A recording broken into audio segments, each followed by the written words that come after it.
Hi hello ನಮಸ್ಕಾರ. ನೀವು ನೋಡ್ತಾ ಇದ್ರ ಸುವರ್ಣ ನ್ಯೂಸ್ ಡಿಜಿಟಲ್. ನಾನು ರೋಜಾ ಮನು ಪಾಟೀಲ್.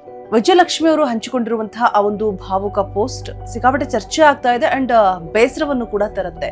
ಬಿಕಾಸ್ ಆ ಸಾಲುಗಳಾಗಿರ್ಬಹುದು, ದರ್ಶನ್ ಬೇಲು ರದ್ದಾಗಿ, ಜಾಮೀನು ರದ್ದಾಗಿ, ಜೈಲು ಸೇರಿ 1 ವರ್ಷ ಆಗಿದೆ.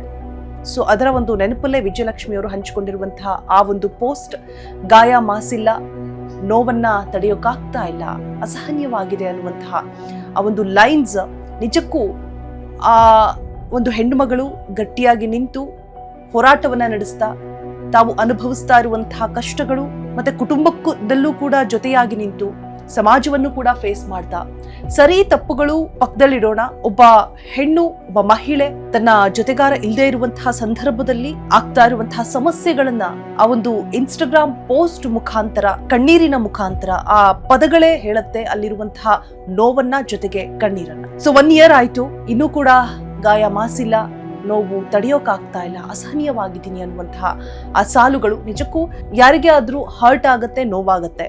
ಪರಿಸ್ಥಿತಿ ಏನೇ ಇರ್ಬೋದು, ಏನೇ ಆಗಿರ್ಬೋದು ಘಟನೆ. ಸೊ ದರ್ಶನ್ ಫ್ಯಾನ್ಸ್ ಗಳು ಕೂಡ ಎಲ್ಲರೂ ಆ ಪೋಸ್ಟ್ ಗೆ ರಿಯಾಕ್ಟ್ ಮಾಡ್ತಾ ಇದ್ದಾರೆ. ಸೋಷಿಯಲ್ ಮೀಡಿಯಾದಲ್ಲಿ ಸಿಕ್ಕಾಪಟ್ಟೆ ವೈರಲ್ ಆಗ್ತಾ ಇದೆ ಕೂಡ.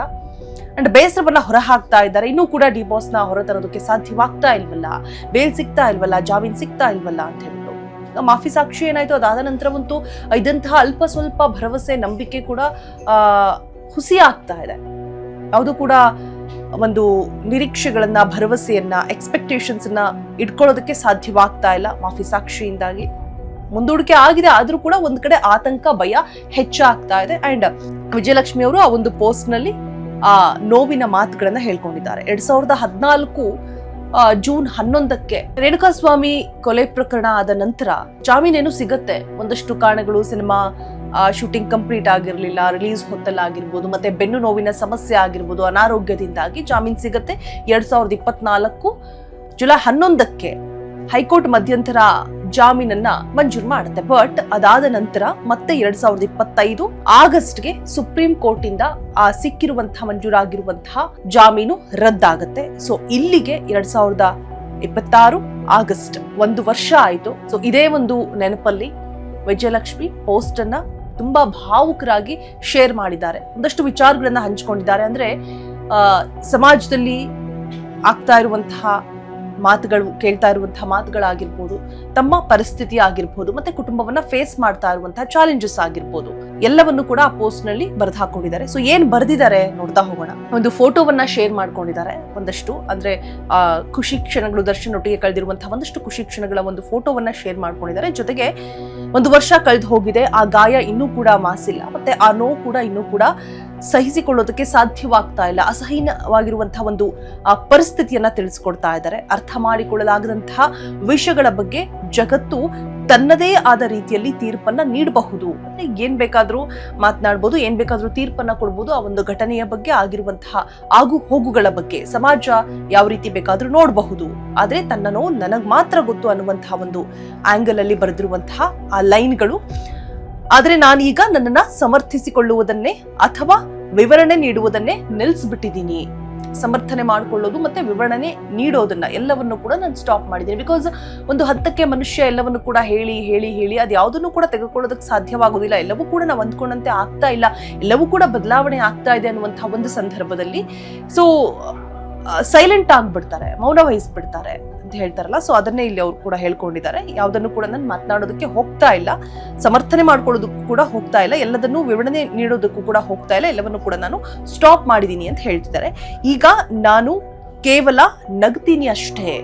ಅಂದ್ರೆ ಯಾವುದೇ ಸಿಚುಯೇಷನ್ಸ್ ಬಂದ್ರು ಕೂಡ, ಯಾವುದೇ ಚಾಲೆಂಜಸ್ ಬಂದ್ರು ಕೂಡ, ಏನೇ ಕಷ್ಟಗಳು ಬಂದ್ರು ಕೂಡ ಆ ಒಂದು ಸ್ಮೈಲ್ ಅಥವಾ ಆ ಒಂದು ಮೌನ ಎಲ್ಲದಕ್ಕೂ ಕೂಡ ಉತ್ತರ ಆಗಿರುತ್ತೆ. ಭಗವಂತ ಇದ್ದಾನೆ ಅನ್ನುವಂಥದ್ದು ಆ ನಗುವಿನಲ್ಲಿ ಕಾಣಸಿಗುತ್ತೆ. ಸೊ ಅದನ್ನೇ ಇಲ್ಲಿ ಹೇಳ್ತಾ ಇರುವಂಥದ್ದು.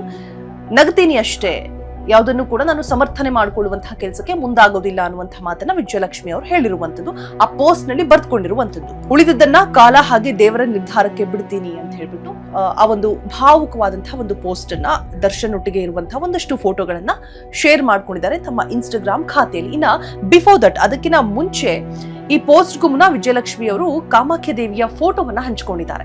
ತುಂಬಾ ನಂಬುವಂತಹ ದೇವರು ವಿಜಯಲಕ್ಷ್ಮಿ ಅವರು. ದೇವರಿಗೆ ಗೊತ್ತು ಅಷ್ಟೇ ಸಾಕು ಅಂತ ಹೇಳ್ಬಿಟ್ಟು ಬರೆದುಕೊಂಡಿದ್ದಾರೆ.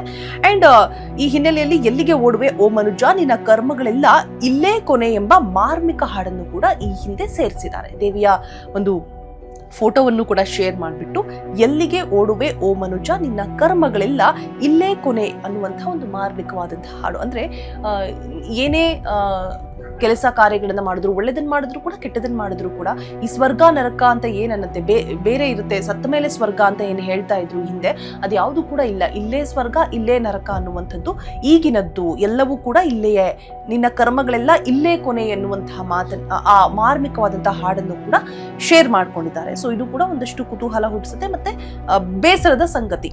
ಮತ್ತೆ ದರ್ಶನ್ ಬಂಧನಕ್ಕೊಳಗಾದ ದಿನದಿಂದಲೂ ಕೂಡ ಕುಟುಂಬ ಒಂದಷ್ಟು ಸವಾಲುಗಳನ್ನ ಫೇಸ್ ಮಾಡ್ತಲೇ ಇದೆ.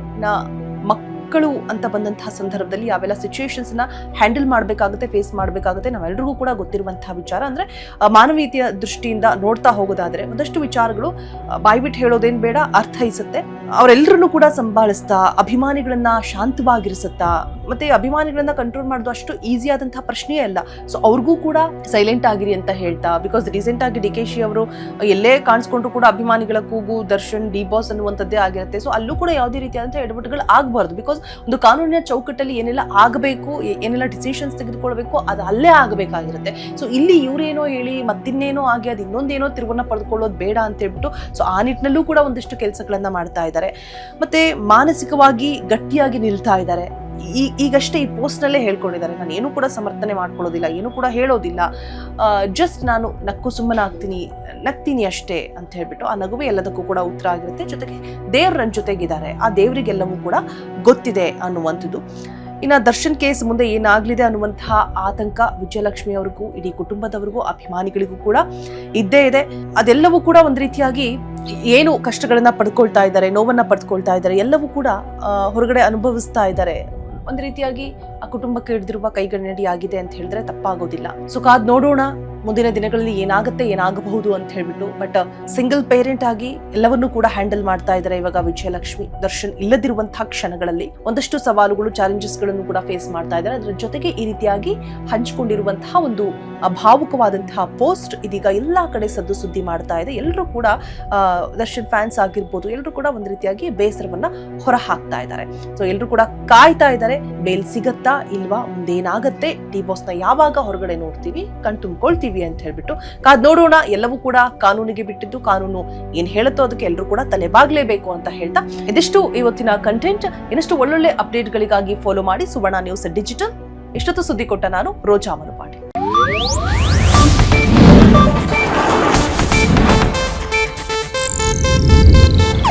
ಇದು ಏಷ್ಯಾನೆಟ್ ನ್ಯೂಸ್ ನೆಟ್ವರ್ಕ್ ಪ್ರಸ್ತುತಿ.